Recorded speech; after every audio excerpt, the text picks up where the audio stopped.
উত্তর পশ্চিম বঙ্গোপসাগর ও তৎসংলগ্ন এলাকায় আগামী ৪৮ ঘণ্টায় সৃষ্টি হতে পারে লঘুচাপ।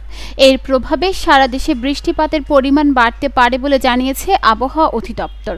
মঙ্গলবার সকাল ৯টা থেকে পরবর্তী ১২০ ঘণ্টার পূর্বাভাসে এ তথ্য জানায় বাংলাদেশ আবহাওয়া অধিদপ্তর।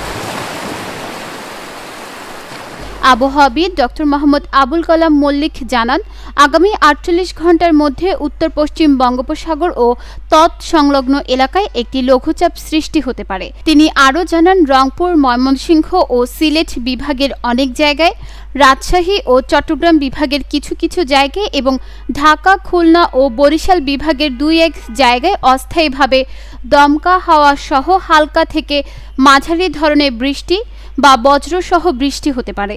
সেই সঙ্গে রংপুর, ময়মনসিংহ ও সিলেট বিভাগের কোথাও কোথাও মাঝারি ধরনের ভারী থেকে ভারী বর্ষণ হতে পারে। সারা দেশে দিন এবং রাতের তাপমাত্রা প্রায় অপরিবর্তিত থাকতে পারে।